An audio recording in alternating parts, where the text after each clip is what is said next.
আসসালামু আলাইকুম, সবাইকে আমন্ত্রণ জানাচ্ছি Beyond Borders Sports presents the Football Inside powered by Rabbit Hole. আমি আপনাদের সাথে আছি মাহমুদুল হাসান রেজা। কথা বলবো বাংলাদেশ ও ভারত ফুটবল ম্যাচ নিয়ে। আর আমাদের সাথে আজকে খুবই স্পেশাল একজন মানুষ আছেন কথা বলার জন্য বাংলাদেশ ভারত ম্যাচ নিয়ে। আপনাকে জাস্ট একটা ক্লু দেই, আমার মতো যারা 90s-এর আছেন অথবা আর্লি 20s, আমাদের সেই ফুটবল আইকনের কথা মনে আছে? বাংলাদেশ জাতীয় দলের সাবেক অধিনায়ক, আমাদের সবার প্রিয় জাহিদ হাসান এমিলি ভাই। ভাইয়া কেমন আছেন? আলহামদুলিল্লাহ ভালো আছি, আপনি কেমন আছেন? আলহামদুলিল্লাহ ভাইয়া। বাংলাদেশ ফুটবল ম্যাচ নিয়ে পুরো দেশে একটা উত্তেজনা চলছে। আপনার কাছ থেকে শুরুতেই জানতে চাই ভাইয়া, আপনি তো যখন খেলোয়াড় ছিলেন এই উত্তেজনাটা তো আপনিও ফেস করেছেন, সো একজন খেলোয়াড় হিসেবে ওই জিনিসটা কিভাবে হ্যান্ডেল করতেন? সমিত সোমকে দেখেছি একটা ইন্টারভিউতে বলতে যে সে যখন প্রথম সাইনিং করেছে তাকে একজন বলেছে যে তুমি সব খেলা বাদ দাও, ইন্ডিয়া ম্যাচকে নিয়ে টার্গেট করো। আর সে এখনও কোনো ম্যাচ জিততে পারেনি বাংলাদেশে, সো তার টার্গেট হচ্ছে এই ম্যাচটা জেতা। সো একজন প্লেয়ার হিসাবে এই চাপটা বা এই প্রত্যাশাটা কিভাবে হ্যান্ডেল করেন? ধন্যবাদ আপনাকে। ইটস ভেরি ইম্পর্টেন্ট যে আপনি ম্যাচটা কার সাথে খেলতে যাচ্ছেন।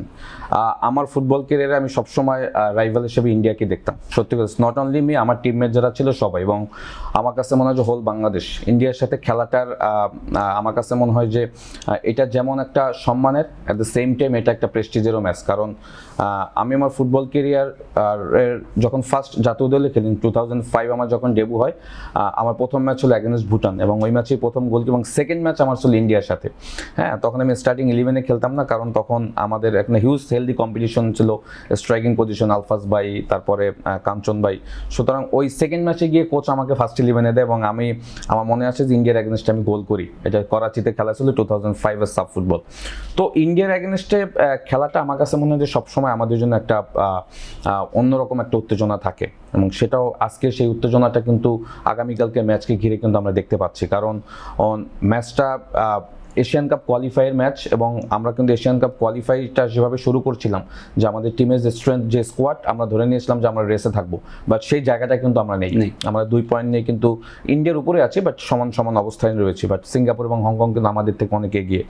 সো এই ম্যাচটা আমার কাছে মনে হয় যে এই এশিয়ান কাপ কোয়ালিফাই ম্যাচে আপনি যদি কিছু অ্যাচিভ করতে চান, এই ম্যাচটাকে টার্গেট করতে হবে এবং এই ম্যাচটা জিততে হবে। তখন কিন্তু ফ্যান্স রয়েছে, যারা সাপোর্টার যারা রয়েছে, তারা কিন্তু হ্যাপি থাকবে, এবং আমরা যারা সবসময় ইন্ডিয়াকে রাইভাল ভাবি, আমরা আমাদের থেকে খুশি কেউ হবে না। সুতরাং প্লেয়ার, আপনি সমিত সোমের কথা বলেছেন, সমিত সোম না, আমার ফুল স্কোয়াডই কিন্তু আসলে এই ম্যাচটা জয়ের জন্য কিন্তু তাকিয়ে আছে। সুতরাং আপনি যেটা বলেছেন যে আমি যখন খেলতাম আমি সবসময় ইন্ডিয়াকে হারাতে চেতাম। আনফর্চুনেট, আমি 5টা ম্যাচ ইন্ডিয়ার সাথে খেলেছি, একটা ম্যাচ ইন্ডিয়াকে হারাতে পেরেছিলাম। 2010 আমাদের এখানে খেলা হয়েছিল এসএ গেমসের সেমিফাইনাল, ইন্ডিয়াকে আমরা 1 গোলে হারিয়েছিলাম, বাট বাকি ম্যাচগুলো খুব ক্লোজ ছিল, লাইক 2 গোলে ড্র হয়েছে, 1 গোলে ড্র হয়েছে, 2-1-এ হেরে গিয়েছে, এরকম। সুতরাং ইন্ডিয়া সবসময় আমাদের জন্য রাইভাল দল, এবং আমরা এই ম্যাচগুলি খেলার জন্য সবসময় প্রিপেয়ার থাকি। আমি যদি ভাই একটু র্যাঙ্কিংটা দেখি, বাংলাদেশ হচ্ছে এই মুহূর্তে আছে 183 নম্বরে, আর ইন্ডিয়া হচ্ছে আমি যদি ভুল না করি 136 নম্বর, 136, রাইট। সো এই যে একটা গ্যাপ দুইটা টিমের, তো আমরা কি মানে আদৌ ওই জায়গাতে আছি যে এই গ্যাপটা মানে 50-এর উপরে র্যাঙ্কিংয়ের গ্যাপ, এরকম একটা টিমকে আমাদের দেশে এনে হারাতে পারবো, এই প্রত্যাশা করাটা কি ঠিক, বা কিভাবে হারাতে পারবো? না, অবশ্যই। এইখানে দেখেন, ওয়ার্ল্ড ফুটবলের ম্যাচ ডেতে র্যাঙ্কিং তেমন কোনো কিছু ভেরি করেন। আপনি যদি 2022 ওয়ার্ল্ড কাপের আর্জেন্টিনা ভার্সেস সৌদি আরবের কথা আপনার মনে থাকে, দেখেন আমি যদি ভুল না করি, আর্জেন্টিনা ওয়ার্ল্ড র্যাঙ্কিং 1 নম্বর ছিল, এবং সৌদি আরবের 36। সৌদি আরবের কাছে 2-1-এ ম্যাচটা হেরে গিয়েছিল আপনার আর্জেন্টিনা। সব ম্যাচ ডেতে র্যাঙ্কিং কোনো কিছু ভেরি করে না। এরকমের রেকর্ড আমাদের হিস্ট্রিতে অনেক রয়েছে। 2011 ওয়ার্ল্ড কাপ ফুটবল কোয়ালিফাই ম্যাচে লেবাননের র্যাঙ্কিং ছিল আই থিঙ্ক 70, তখন আমরা ছিলাম 170। হ্যাঁ, ওদেরকে আমরা এখানে 2-0-তে হারিয়ে দিয়েছিলাম। আমরা এও ম্যাচে 4-0 গোলে হেরেছিলাম, বাট আমাদের হোমে কিন্তু 2-0-তে জয় নিয়েছিলাম। দেখেন, ইন্ডিয়া যদি এই সময় 100তেও র্যাঙ্কিং থাকে আর বাংলাদেশ যদি 183 থাকে, আমার কাছে মনে হয় যে ম্যাচটা 50-50। এই কারণে আপনি যদি হিস্ট্রি দেখেন, ইন্ডিয়া কখনই বাংলাদেশকে ডোমিনেট করে কখনই হারাতে পারেনি।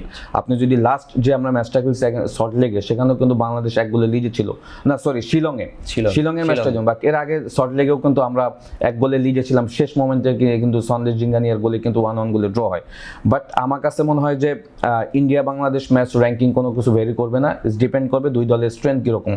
সো এই মুহূর্তে যদি আপনি আমাকে বলেন, আমি বলবো যে ইন্ডিয়ার থেকে আমাদের দলের স্ট্রেংথ অনেক বেশি। আমরা যদি চাপমুক্ত হয়ে খেলতে পারি, কারণ আমাদের এখানে 2-3 জন প্লেয়ার বাদে বাকিরা একটা প্রেশারে থাকে, যেটা আমরা বিগত দিন এশিয়ান কাপ কোয়ালিফাই ম্যাচে দেখেছি। সো ওই প্রেশারটা যদি তারা হ্যান্ডেল করতে পারে, আমার কাছে মনে হয় যে মানে এই ম্যাচে আমি ডেফিনেটলি বাংলাদেশকে এগিয়ে রাখবো, এবং এটা এগিয়ে রাখার অনেক যথেষ্ট রিজন রয়েছে, সেগুলো হয়তো আমরা পরে ডিসকাশন করবো। বাট আমার কাছে মনে হয় যে ম্যাচ ডেতে র্যাঙ্কিং কোনো কিছু ভেরি করে না। ভাই একটা কথা সবাই বলে, সাউথ এশিয়ান ডার্বি, রাইট। তো আমরা সাউথ এশিয়ান ডার্বির জন্য কি মানে ইন্ডিয়াকেই চুজ করে নিয়েছি, নাকি এর থেকে স্ট্রং টিমের সাথে আসলে আমরা পারবো না? মানে এর পিছনের কারণটা কি? না, এটা তো আসলে একটা হিস্ট্রি, এটা আপনার আমি চেঞ্জ করতে পারবো না। আর এটা আপনি যদি, আমরা যদি এশিয়া কাপও খেলি, ওয়ার্ল্ড কাপও খেলি, আপনার ইন্ডিয়া বাংলাদেশ রাইভালি এটা সারা মানে মানে জন্মের পর জন্ম এটা কিন্তু চলতে থাকবে, সারা জীবন এই রাইভালিটি থাকবেই। কারণ বাংলাদেশ ইন্ডিয়া যখন ম্যাচ হয় তখন আসলে এটা দুইটা দেশেরও কিন্তু একটা প্রেস্টিজিয়াস ইস্যু দাঁড়ায়, কারণ ভৌগোলিকভাবে বা বিভিন্ন কারণে কিন্তু ইন্ডিয়ার সাথে আমাদের একটা দূরত্ব রয়েছে। তো সেই জায়গা থেকে আমার কাছে মনে হয় যে আমরা of the field on the field সবসময় চাই ইন্ডিয়াকে হারাতে। তো সেই জায়গা থেকে ইন্ডিয়া কিন্তু ডেফিনেটলি আমাদের জন্য সবসময় রাইভাল দল, এবং এই ধরনের ম্যাচ আপনি খুব সহজেই খেলতে পারবেন না। যখন সুযোগ আসে তখনই কিন্তু আসলে দুইটা দল বিভক্ত হয়েছে। এবং আপনি দেখেন, যখন আমরা শিলংয়ে ম্যাচটা খেলেছিলাম, তারা কিন্তু আমাদের সাথে কিন্তু খুব অফ দ্য ফিল্ড খুব বাজে ব্যবহার করেছিল, আমাদের প্র্যাকটিস গ্রাউন্ড ভাড়া করতে হয়েছিল, আমাদের টার্ফে প্র্যাকটিস করতে হয়েছিল। সুতরাং এটা কিন্তু তারা ইচ্ছা করে করেছে। বাট এখানে যখন তারা এসেছে, আমরা কিন্তু তাদের আত্মীয়তার দিক থেকে কিন্তু কোনোভাবেই কমতি রাখিনি। আমার দুইটা ম্যাচের কথা স্পষ্টভাবে মনে আছে। একটা হলো গোয়াতে আমি একটা ফ্রেন্ডলি ম্যাচ খেলতে গিয়েছিলাম, আমরা 2-1 এগিয়েছিলাম। তো ওই ম্যাচটা আমাদের জন্য খুব ইম্পর্টেন্ট ছিল, বাট লাস্ট মোমেন্টে তাদেরই রেফারি ছিল, একটা পেনাল্টি দিয়ে দেয়, যেটা পেনাল্টি হয়নি। সুতরাং ওরাই কিন্তু আসলে আমাদের সাথে এই দূরত্বগুলি তৈরি করেছে। অ্যাট দ্য সেম টাইম 2013 সালে সাফ ফুটবলে নেপালে আমরা 1 গোলে লিডে ছিলাম, 89 মিনিটসে সেম একটা ফ্রি কিকে ওরা গোল করে 1-1 ড্র হয়। সো এই ধরনের দূরত্বগুলো কিন্তু খেলার মাধ্যমেই কিন্তু আমাদের সাথে তৈরি হয়েছে। এবং আপনি যেটা বলেছেন যে রাইভাল জিনিসটা কোত্থেকে আসে, এটা কিন্তু of the field on the field তারাই এটা তৈরি করেছে। আমি মনে করি যে এটা থাকাটা ভালো। আচ্ছা ভাই, আমরা যদি একটু এই 2025 সালে দুইটা টিমের ডেটা যদি এখন একটু দেখতে পারি, ইন্ডিয়া হচ্ছে টোটাল 6টা ম্যাচ খেলেছে, তাদের উইন হচ্ছে 1টা, লুজ 3টা, ড্র করেছে মাত্র 2টা। আর বাংলাদেশ সেখানে 7টা ম্যাচ খেলেছে, উইন 1টা, লুজ 2টা, ড্র 4টা। এই যে দুইটা দলই কিন্তু একবার মুখোমুখি হয়েছে, তাদের মধ্যে এই ম্যাচটা হচ্ছে ড্র হয়েছে। রাইট। সো সেখান থেকে কি প্রত্যাশা করছেন? এই ম্যাচটাও কি ড্র হবে, নাকি আমরা ওই জায়গা থেকে বের হয়ে এসে ম্যাচটা জিততে পারবো? দেখেন, আমরা যখন এশিয়ান কাপ কোয়ালিফাই স্টার্ট করি, তখন কিন্তু ফার্স্ট ম্যাচে কিন্তু দেখবেন যে শিলংয়ে যে ম্যাচটা খেলেছিলাম এগেনস্ট ইন্ডিয়া, দুর্দান্ত স্টার্ট করেছিলাম। শুরুতে যদি আপনি খেলাটা একটু রিকল করেন, দেখেন প্রথম দিকে 2-3টা ক্লিয়ার চান্স পেয়েছিলাম, ওখান থেকে যদি আমরা গোল করতে পারতাম, ম্যাচটা ডেফিনেটলি আমরা জিততে পারতাম। ক্লোজ ম্যাচ, আমরা জিতা ম্যাচগুলি কিন্তু ড্র করেছি, আদারওয়াইজ ড্র ম্যাচগুলি কিন্তু শেষ মোমেন্টে গোল কনসিড করে হেরেছি। আমরা কিন্তু ভালো ফুটবল খেলেছি, বাট কিছু স্লিম মিস্টেকের কারণে কিন্তু আমরা এখন এশিয়ান কাপ কোয়ালিফায়ার রেচে নাই। এবং আপনি যদি দেখেন লাস্ট ম্যাচ এগেনস্ট নেপাল 2-1 যখন আমরা লিডে গেলাম, শেষ মোমেন্টে একটা কর্নার সেট পিস থেকে আমরা গোল কনসিড করে কিন্তু ম্যাচটা আমরা ড্র করে ফেলি।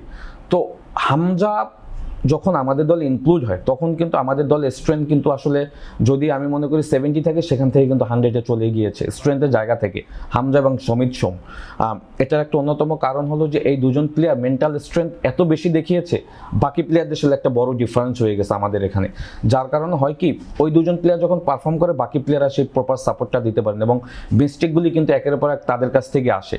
এবং এখানে আমি যদি ওভারঅল আমাকে বলেন, কোচেরও কিছু মিস কমিউনিকেশন রয়েছে উইথ প্লেয়ার। হ্যাঁ, আপনি যদি একটু, আমি যদি এক্সাম্পল দিই, এগেনস্ট হংকং যখন আমরা 3-1 পিছিয়েছিলাম 75 মিনিটস পর্যন্ত, আপনার যদি মনে থাকে, আমরা 3-3 গোলে কিন্তু স্ট্রংলি কাম ব্যাক করি। এবং আমরা যখন লাস্ট সমিত সোম গোলটা দেয়, তখন কিন্তু খেলা অলমোস্ট শেষ। হ্যাঁ, 3-3 গোলে ড্র, তো সবাই ধরে নিয়েছিল খেলা কিন্তু শেষ হয়ে গেছে। বাস ফুটবলে একটা কথা আছে, আপনার আনটিল লাস্ট ব্লো পর্যন্ত কিন্তু আপনাকে ওয়েট করতে হবে যে ম্যাচের রেজাল্ট কি হচ্ছে। দেখেন, তারপরে আমাদের যেটা করা উচিত ছিল, কোচের ইনস্ট্রাকশন কিন্তু প্রপার ছিল না। কোচ কি করেছে, সেলিব্রেশন করতে গিয়েছে প্লেয়ারদের সাথে। হ্যাঁ, তো এটা তখন করা যাবে না। তখন প্লেয়ারদেরকে ইনস্ট্রাকশন দেওয়া উচিত ছিল যে খেলা আছে 30 সেকেন্ড, আইদার 1 মিনিট। ওই সময় যেহেতু হংকং অনেক প্রেশারে ছিল, আর একটা অ্যাটাক আমরা কীভাবে বিল্ড আপ করতে পারি, আইদার আমরা আমাদের ডিফেন্সের সিকিউরিটি কীভাবে রাখতে পারি, সেটা না করে কী করলো, হংকং সেন্টার করে কুইক অ্যাটাক করে কিন্তু তারা গোল দিয়ে দিল। সুতরাং এই ধরনের কিন্তু প্রচুর ম্যাচে কিন্তু এরকম হয়েছে, যার কারণে আপনি যে রেকর্ড দেখেছেন, 4টা ড্র করেছি, 2টা হেরেছি, আমরা একটা ম্যাচ জিতেছি। বাট আমাদের কিন্তু সংখ্যাটা অনেক বেশি থাকতে পারতো উইনিং এর জায়গাটা, যদি এই ম্যাচগুলি আমরা যদি ক্লোজ ম্যাচগুলি না হারে যেতাম বা ড্র না করতাম। সুতরাং আমার বলবো যে আমাদের এই দলটা লাস্ট 1 বছরের দলটা বিল্ড আপ করছে পারফরমেন্সের দিক থেকে। অ্যাট দ্য সেম টাইম আমার কাছে মনে হয় যে কিছু প্লেয়ার আমাদের দলকে আসলে অনেক উপরে নিয়ে গেছে, লাইক হামজা চৌধুরী। সুতরাং এটাকে একটু সময় দিতে হবে। আমার মনে হয় যে আমাদের দলটা বিল্ড আপ হচ্ছে, বাট নেক্সট যে অ্যাসাইনমেন্টগুলি আছে সেখানে এই ধরনের মিস্টেকগুলো আমাদের করা যাবে না। ভাই আপনি মাত্রই কোচের কথা বললেন, হাবিয়ার কাবরেরার কথা যদি বলি, আমরা অনেকগুলো মাঠের বাইরে আন্দোলন দেখলাম, সোশ্যাল মিডিয়ায় অনেক কথা বললাম, মানে কাবরেরা কি আসলে আমাদের যে অ্যাসেটগুলো আছে তাদেরকে কি প্রপার ইউজ করতে পারছে না, নাকি সে নির্দিষ্ট কোনো প্লেয়ারকে সুবিধা দেওয়ার জন্য তাদেরকে ইউজ করছে না? মানে আপনার জায়গা থেকে জিনিসটা কিভাবে দেখছেন? দেখেন, কাবরেরা আমাদের দেশে কোচিংয়ে তার অলমোস্ট 4 বছর হয়ে গিয়েছে। হ্যাঁ, তো ইন্টারন্যাশনাল এরিনাতে আপনি 4 বছর হিউজ টাইম। হ্যাঁ, সারা পৃথিবীতে যখন আপনি 1 বছর সময় পাবেন, সেখানে বড় কোনো অ্যাচিভমেন্ট পাবেন, তখন অ্যাচিভমেন্ট না পাবেন তখন কিন্তু কি করে, তখন তাকে কিন্তু স্যাক করে দেওয়া হয়। হ্যাঁ, বেশি সময় দেওয়া হয় না। আপনি যখন অ্যাচিভমেন্ট দিবেন তখন আপনি এটা আপনার রেভেনিউশন হবে, আপনি কন্টিনিউ করতে পারবেন। বাট ও কিন্তু 4 বছর এই দলটাকে নিয়ে কিন্তু কাজ করছে, বাট সেইখানে যদি বড় কোনো অ্যাচিভমেন্ট দেখেন, আমরা কিন্তু এমন কোনো অ্যাচিভমেন্ট দেখছি না। এবং Hamza, Samit Somra Asian cup qualifier আগে যখন আমাদের দেশে ইনক্লুডেড হয়, আমরা ধরে নিয়েছিলাম যে আমরা এই এশিয়ান কাপ কোয়ালিফায়ার ফাইনাল রাউন্ডে যাব, বাট সেটাও তো আমরা করতে পারিনি। তো এখানে হলো যে এখন টিমের যে স্ট্রেংথ, সেই স্ট্রেংথ অনুযায়ী আসলে টেকনিক্যাল জায়গাগুলি যদি আপনি অ্যানালাইসিস করেন, সেখানে অনেক ভুল ত্রুটি আছে হেভিয়ার কাবরেরার।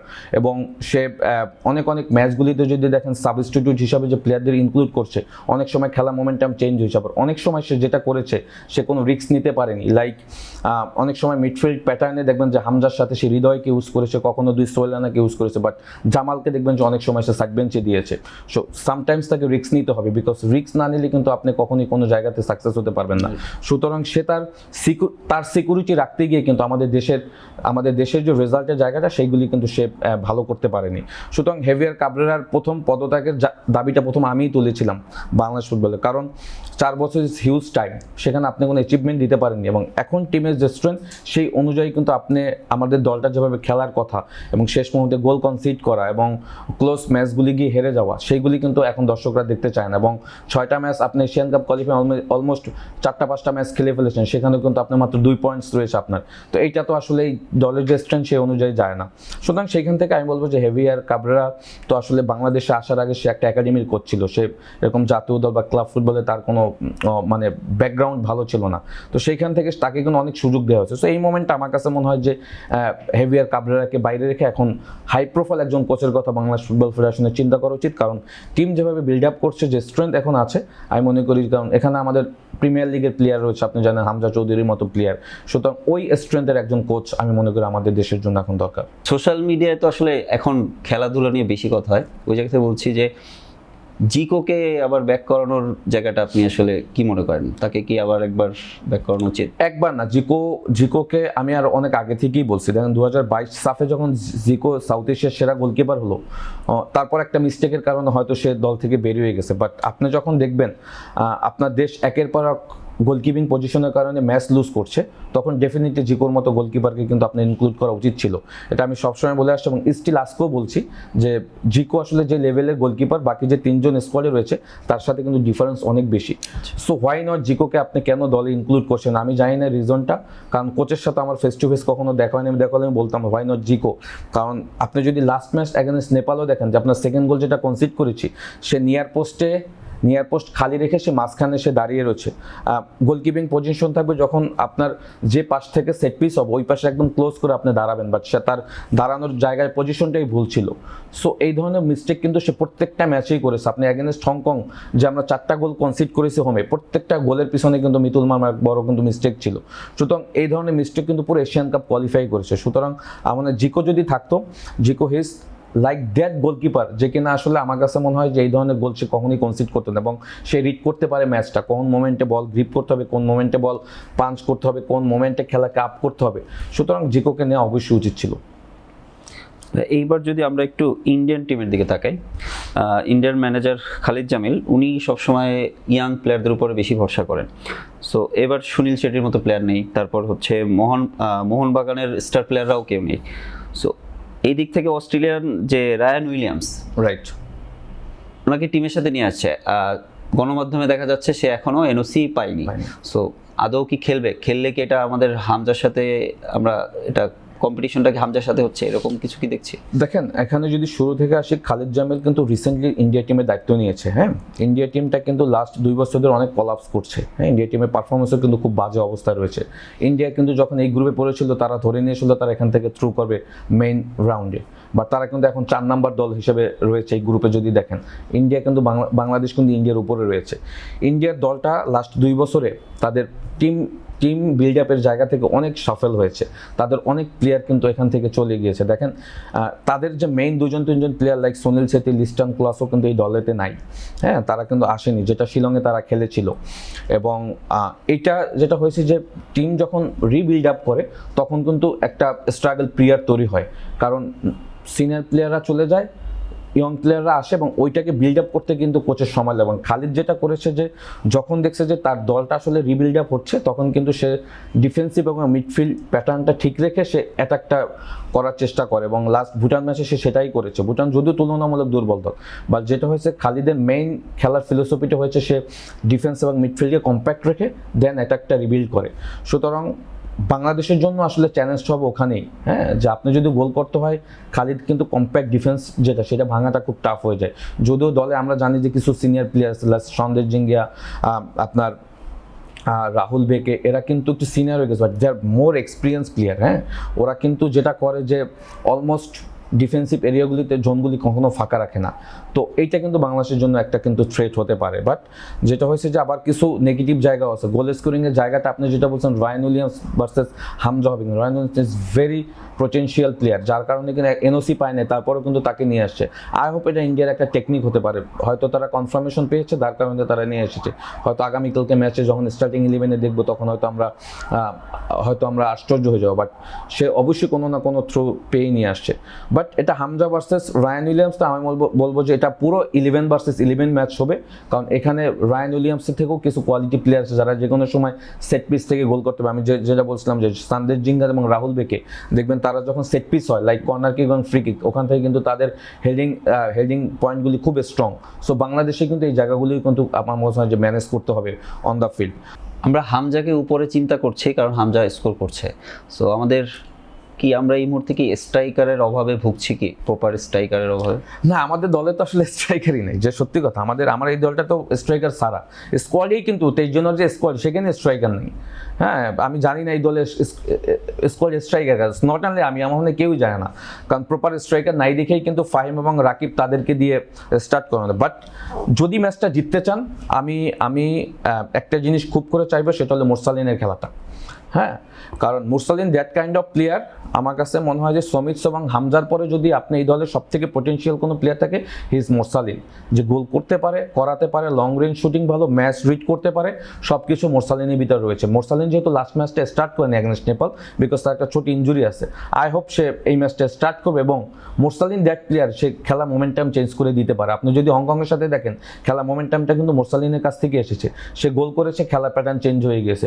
এশিয়ান কাপ কোয়ালিফাই খেলতে গেছিল আন্ডার-23, দুর্দান্ত ফুটবল খেলে এসেছে।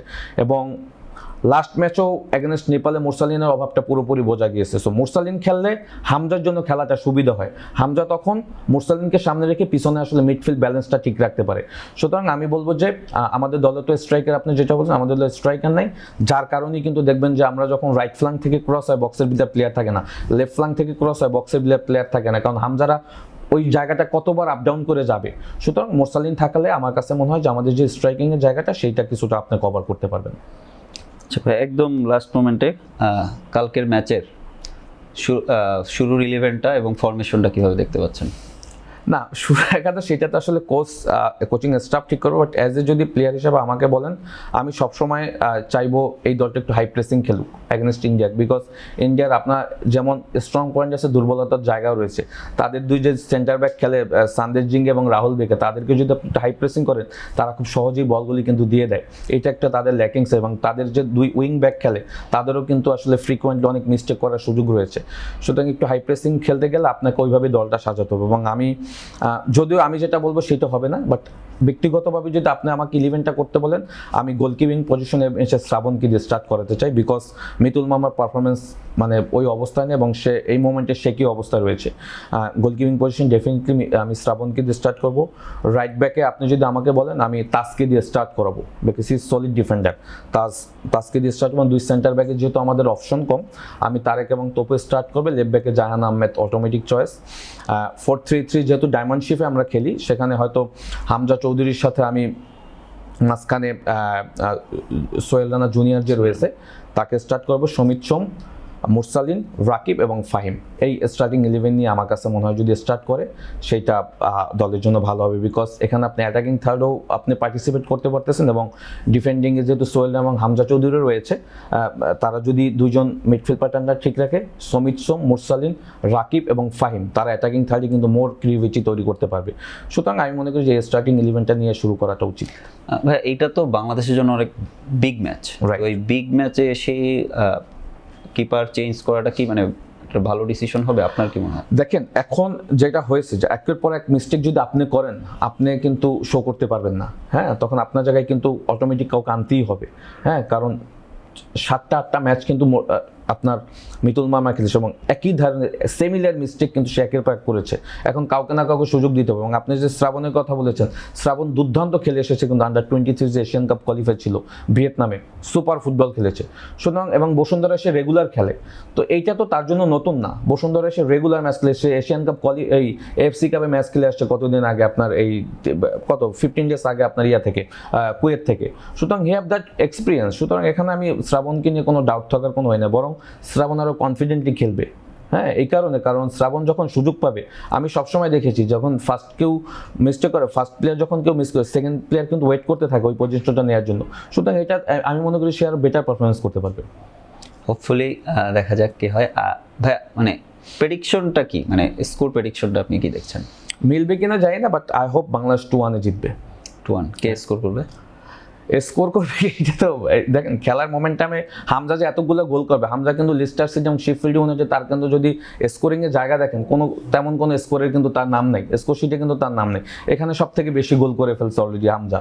হ্যাঁ, আমরা তো চিন্তাও করিনি। সো গোল আসলে মোমেন্টের উপর চিন্তা করে, যে কোনো সময় যে কেউ গোল করতে পারে। বাট আই হোপ হামজা যেহেতু একটা রিদমে রয়েছে, হামজা গোল করার পসিবিলিটি অনেক বেশি, বিকজ সেট পিস ভালো নিতে পারে, কর্নার কিক থেকে হেডিং স্টার দুর্দান্ত রয়েছে, বাইসাইকেল গোল করতে পারে, লং রেঞ্জ শুটিং আছে। সো আই হোপ হামজা এবং মুরসালিনের গোল করার সম্ভাবনা রয়েছে। ধন্যবাদ ভাইয়া, অনেক গুরুত্বপূর্ণ কিছু ইনসাইট দিলেন। হোপফুলি বাংলাদেশ এইগুলো কাজে লাগিয়ে ম্যাচটা জিতবে। আর আপনার মূল্যবান সময়ের জন্য অসংখ্য ধন্যবাদ। দর্শক, বাংলাদেশ ভারত ম্যাচের প্রি শো এই পর্যন্তই। আশা করি বাংলাদেশ ম্যাচটা জিতবে। আর ম্যাচ পরবর্তী শো দেখার আমন্ত্রণ রইল। আমরা ম্যাচের পরে আপনাদের সাথে আবার নিয়ে আসবো ভাইয়াকে সাথে নিয়ে। আর বাংলাদেশের খেলাটা যদি আপনি লাইভ দেখতে চান, তাহলে দেখতে পারেন রেভিট হোল অ্যাপে অথবা রেভিট হোল ওয়েবসাইটে। ভালো থাকুন, আল্লাহ হাফেজ।